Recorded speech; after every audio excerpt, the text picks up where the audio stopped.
कोई अगर गाली गलौज कर रहा है और कहीं गाली गलौज जा रहे हैं तो ऑब्वियस सी बात है किसी ना मेरे को खुद को इन पर्सन क्या चीज गलत लगी कि इसमें समुदाय आने लग गए। अगर 10 जगह से फोन जाएंगे और बोला जाएगा कि भाई रजत से लड़ो, जैसे प्रिंस की तरफ से प्रिंस के चाहने वाले आए, एल्विश की तरफ से एल्विश के चाहने वाले आए।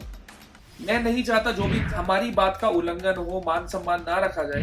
मेरा भी पिछले बार एक लड़ाई का कुछ हुआ था पिछले साल, जिसमें आखिर में प्रशासन, अगर आपको लगता है कि इन्फ्लुएंसर्स को नहीं इन्वॉल्व करना चाहिए तो आप अपना फैन बेस इतना बड़ा बना लो। तो बिग बॉस भाई रियलिटी शो है, उसका एक्टिंग से कोई लेना देना नहीं है।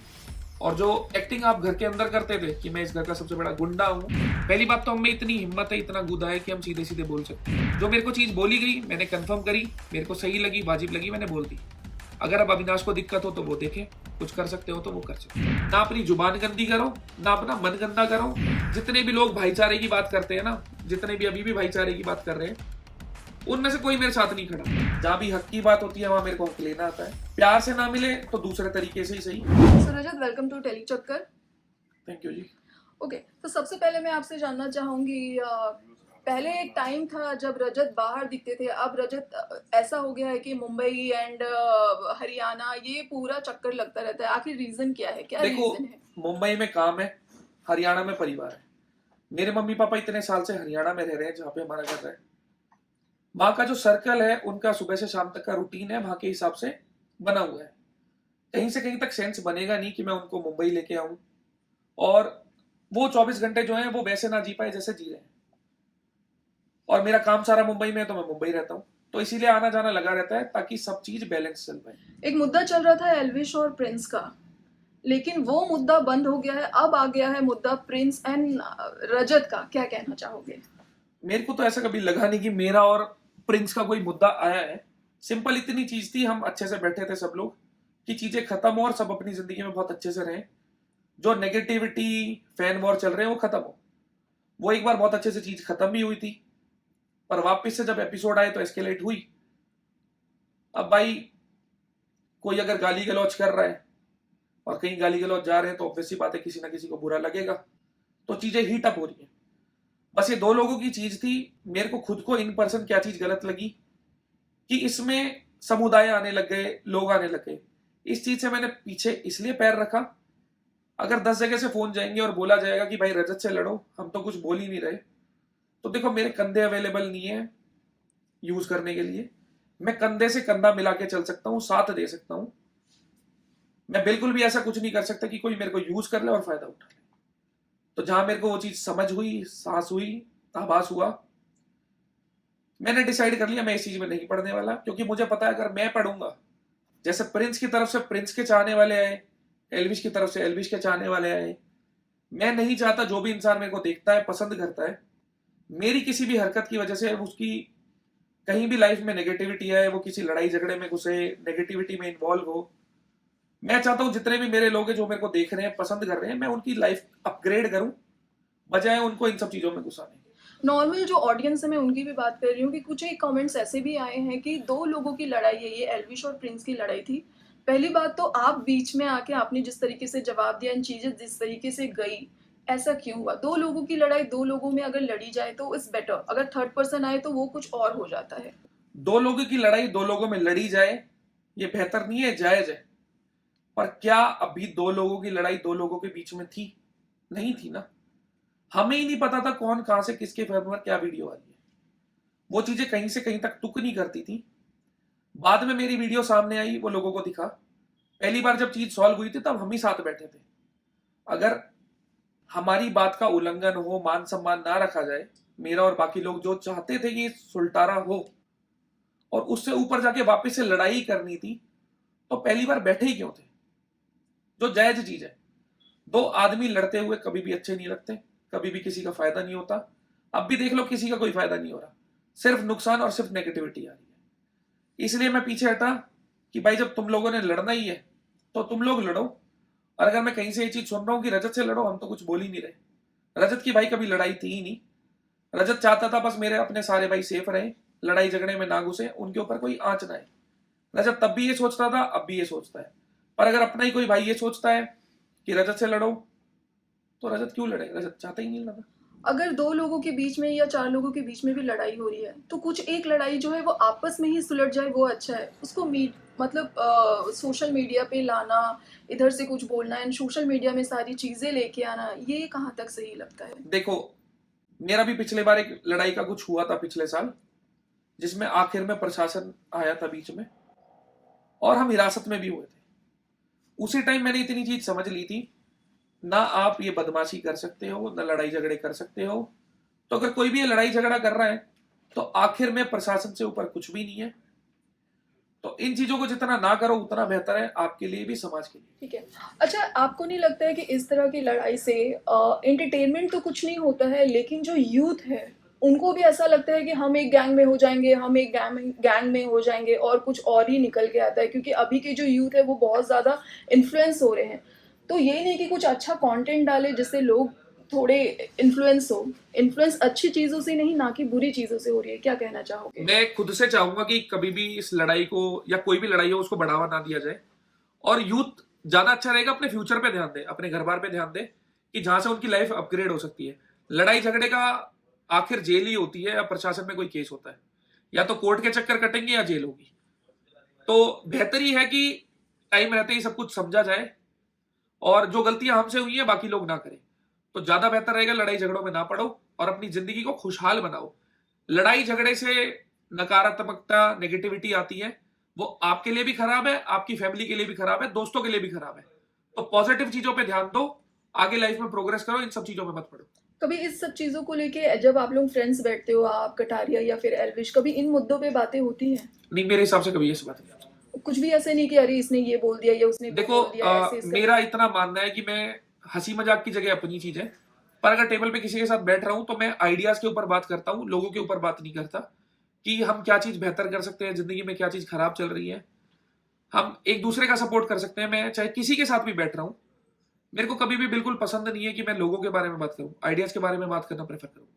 ओके। अच्छा, और एक न्यूज़ है, बिग बॉस खत्म हो गई लेकिन बाहर आके भी ऐसा लगता है कि एक मुद्दा जो है वो अभी भी बचा हुआ है। क्या प्रॉब्लम क्या चल रही है अविनाश की और आपकी? क्योंकि जिस तरह से चीज़ें आ रही हैं इन्फ्लुएंसर्स और बाकी चीज़ों को लेके, क्या कहना चाहोगे उनका? उसको क्रिएटिव टीम में या ऑर्गेनाइजिंग टीम में जगह मिल गई है कि वो ये डिसीजन ले कि कौन जाना चाहिए, कौन नहीं जाना चाहिए। वो क्रिएटिव्स का, क्रिएटर्स का, कास्टिंग का काम होता है। अगर वो किसी को भी अप्रोच करना चाहे जो उनके शो पे टीआरपी दे, वो उसको अप्रोच करेंगे। अगर आपको लगता है कि इन्फ्लुएंसर्स को नहीं इन्वॉल्व करना चाहिए, तो आप अपना फैन बेस इतना बड़ा बना लो कि इन्फ्लुएंसर्स की जरूरत ना पड़े। बहुत जगह आपने बोला कि एक्टिंग सीखते हैं हम, ये करते हैं, वो करते हैं, उसके बाद हम बिग बॉस पहुंचते हैं। तो बिग बॉस भाई रियलिटी शो है, उसका एक्टिंग से कोई लेना देना नहीं है। और जो एक्टिंग आप घर के अंदर करते थे कि मैं इस घर का सबसे बड़ा गुंडा हूं, ये हूं, वो हूं, एंगल बनाते थे, अंदर आप लोगों से लड़ते थे, झगड़ते थे, बाहर आते ही सबके साथ दोस्ती हो गई। तो भाई पहले तो रियल बनो और बिग बॉस की दुनिया से बाहर निकलो। वो एंगल ही आपके आज तक चल रहे हैं, उसके अलावा कुछ करो। ओके। और रही बात इन्फ्लुएंसर्स को कुछ बोलने की, ब्लॉगिंग आप भी करते हो, इंस्टाग्राम पे चीजें आप भी डालते हो, जेलेसी का फैक्टर मत रखो मेरे भाई। अश्वगंधा खाया करो, KSM 66, मेरी कंपनी का तो है नहीं, पर फिर भी तुम तगड़े होने पे ध्यान दो, जरूरत है तुम्हें। ओके। अच्छा, इसी बात पे मेरा और एक सवाल होगा रजत। अभी कुछ दिन पहले आपने और कशिश ने एक वीडियो बनाया था जहाँ पे इनका नाम लिया गया था। तो उन्होंने कहा कि बिग बॉस में भी मेरे नाम से चल रहे थे आप, क्योंकि फाइट होती थी, एंड अभी ब्लॉग भी जो बन रहे हैं, फिटनेस वीडियो भी जो बन रहे हैं, उसमें भी मेरे ही नाम है। मेरे नाम के अलावा आपको व्यूज़ नहीं मिलेंगे। वो तो देखो जी, आप इंटरव्यू ले रहे हो, आपको भी पता है हमें किसी की जरूरत है या नहीं है, या किसी के नाम पे हम खा रहे हैं या नहीं खा रहे। पहली बात तो हमें इतनी हिम्मत है, इतना गुदा है कि हम सीधे सीधे बोल सकते हैं। हम एक शो में नहीं बोलते कि हम हैं इस घर के सबसे बड़े गुंडे और बाहर आके फुस्सू हो जाए और सबसे प्यार से बात करें। जो हमारे साथ जैसा है हम उसके साथ वैसे हैं। मैं वहां पे एक एंकर हूं, स्क्रिप्ट मैं नहीं लिखता, चीजें मेरे हाथ में नहीं होती। जो मेरे को चीज बोली गई मैंने कंफर्म करी, मेरे को सही लगी, वाजिब लगी, मैंने बोल दी। अगर अब अविनाश को दिक्कत हो तो वो देखें, कुछ कर सकते हो तो वो कर सकते हैं। बाकी हाँ, इंटरव्यू देके आप वापस से बोल सकते हो, इन्फ्लुएंसर्स को नहीं बुलाना चाहिए, क्योंकि आप अभी इतने नहीं हुए हो कि उनकी बराबरी कर लो। और मुझे लगता भी नहीं कभी इतने पहुंचोगे। तो वो मन में मत रखो भाई, खुश रहने पे ध्यान दो, वरना जिंदगी बर्बाद हो जाएगी। दुख दुख के अंदर होड़ नहीं हो पाएगी। एज अ पर्सन अगर मैं आपसे बात करूं, अभी ना आप किसी के फ्रेंड हो ना आप कुछ हो, you are only human being, अगर मैं बात करूं, ये जो भी मुद्दा हुआ है, जो भी लड़ाई हुई है, उसमें गलती किसकी थी? देखो, एल्विश की थी या प्रिंस की थी? गलती तो मैं कह सकता हूँ जी ईगो की है, सबकी है। मैं होता तो मेरी भी होती। बस ज्यादा अच्छा मेरे को इंडिविजुअली क्या लग रहा है ना कि दो लोगों की लड़ाई दो लोगों तक रहे ना बहुत अच्छी रहती है। उसमें लोगों के माँ बाप, परिवार, बीवी बच्चे ना इन्वॉल्व हो तो ज्यादा अच्छी चीज है। असल में होता क्या है ना, दो लोग नॉर्मली चल रहे होते हैं, फैंस चीजें पीछे से ऐसी कर देते हैं, या चाहने वाले वो नहीं देख सकते अपने वाले इंसान को नीचे। तो कभी कभार ना वो एक फाइन लाइन जो होती है वो क्रॉस हो जाती है। और अगर कभी भी किसी के हेट आएगी मम्मी पापा पे, बीवी बच्चों पे, तो चीजें बढ़ेंगी, कम नहीं होंगी।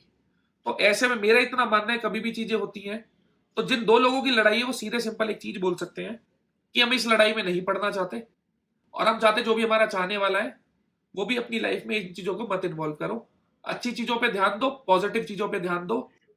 ना अपनी जुबान गंदी करो, ना अपना मन गंदा करो, ना अपना दिमाग गंदा ओके, अच्छा, और एक बात पूछना चाहूंगी रजत, आपने कहा था कि आपकी लाइफ में भी कोई आपकी बेटर हाफ है, तो वो किस तरह से इन सारी चीजों को लेती है, वो कैसे आपको रोकती है? करो। देखो, मेरी जिंदगी में मैंने बहुत गलतियां करी। अगर एक इंसान था जो था मेरे पास हमेशा से, अब भी है, जिसने हमेशा मेरे को संभाला। एक आपकी लाइफ किस डायरेक्शन में जाएगी वो आपके पार्टनर के ऊपर बहुत डिपेंड करती है। और मैं बहुत ब्लेस्ड फील करता हूं कि हाँ, मेरे पास एक ऐसा इंसान है जो हर चीज में मेरा साथ देता है। कभी कभार देखो ऐसा होता है कि हाँ, मैं भी डायरेक्शन लूज करता हूँ, पर बहुत कम लोग होते हैं जिनकी आप सुनते हो। तो वो उसमें से एक है जिसकी मैं सुनता हूँ। वो मेरी लाइफ अपग्रेड करती है, बेटर करती है। और मेरी जिंदगी में ऐसा दौर भी आया है, जितने भी लोग भाईचारे की बात करते हैं ना, जितने भी अभी भी भाईचारे की बात कर रहे हैं, उनमें से कोई मेरे साथ नहीं खड़ा था। एक भी इंसान मेरे लिए स्टैंड नहीं लेता था, ना किसी का कभी कॉल आता था। एक वो ही थी जो हर रोज मुझे संभालती थी, बताती थी, कॉल पे हो, मिलके हो, जैसे भी हो, कि हम मिलके इस चीज से निकल जाएंगे। तो अगर आपके पास एक ऐसा इंसान है ना जो हर चीज में, अच्छे में बुरे में आपका साथ दे सकता है, तो उसको ना तो कभी छोड़ो, ना कभी खो।